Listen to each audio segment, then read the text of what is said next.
おはようございます。ジャックです。アメリカに輸入した軽バンをレストアしておりますが、フルレストアと改造の計画です。毎週動画出していますので、ぜひ以前の動画もチェックしてください。仕上がる軽バンが見たかったら、チャンネル登録でついてきてください。よろしくお願いします。今日の作業は、先週の引き続きなんだけれど、ラジエーターを新品買ったんだけど、どういうものを買ったかって後で説明しますが、ラジエーターをつける前に、ラジエーターホーズが鈴木純製品が廃盤されていて、自分で作らないといけないことになってしまいました。初めてやることなんで、やったことはありません。うまくいくかどうかわからないけれども、一応 YouTube、いろんなこと検索してみて、なんとなくできそうかなっていう気分になって挑戦するしかないでしょう。とりあえずそこから始まりますので、早速作業に入りましょう。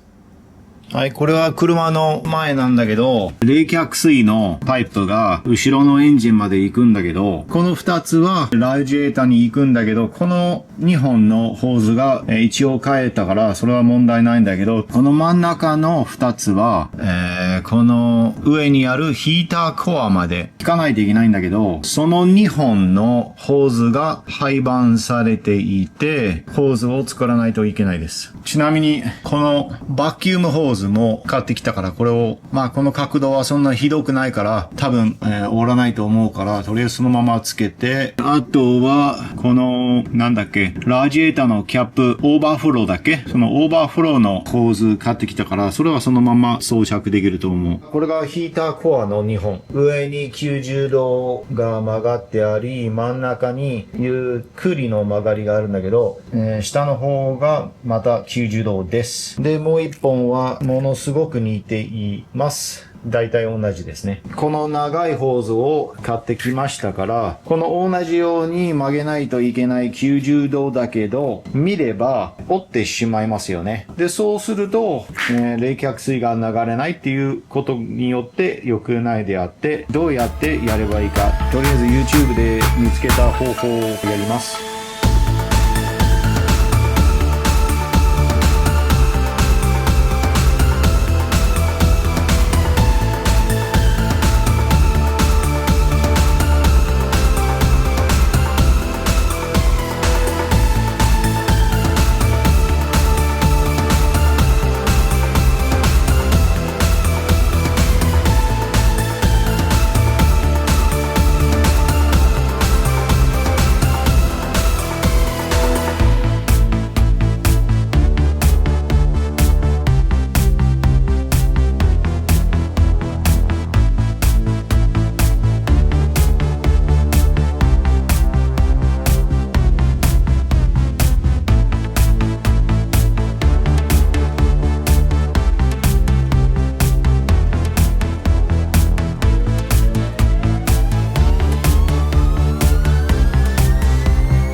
とりあえずなんとなくできました。100% 同じ形になってないんだけれど、だいたい曲がってるところが折っていないっていうことだけで良かったです。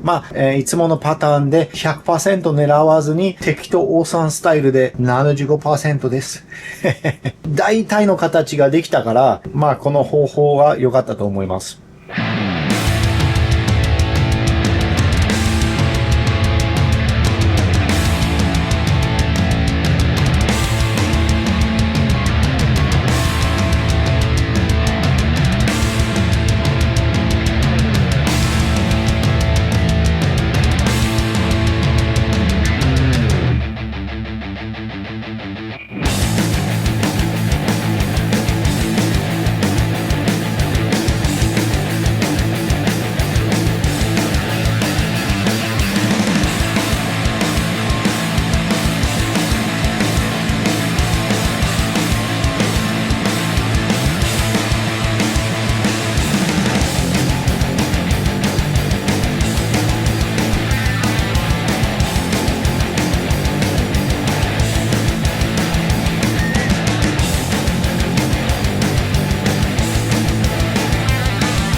鈴木純正ラジエーターは他の部品と同じように配腕されておりまして、どうしよう見つからないかなと思ったところで、もちろん中国製の安いものが手に入れます。eBay でも、ヤフーオークションでも絶対に壊れていってしまうラジエーターが販売されておりますが、個人的にメイドインジャパンに断っており、やはり日本製のものがいいと決めて、ダイワっていう会社が出てきました。このダイワっていうラジエーターは鈴木エブリの純正品と全く同じスペックで日本製のものであってアメリカの住所まで送っていただけてめちゃくちゃ良かったです。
はい、お疲れ様です。終了でございます。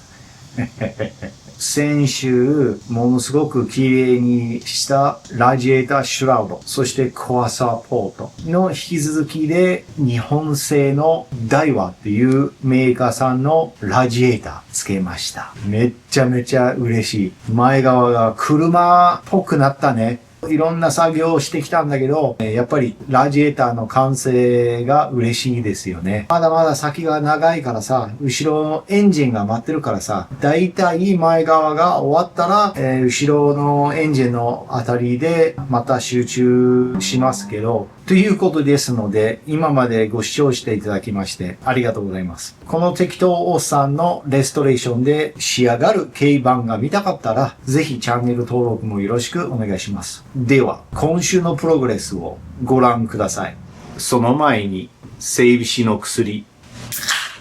乾杯。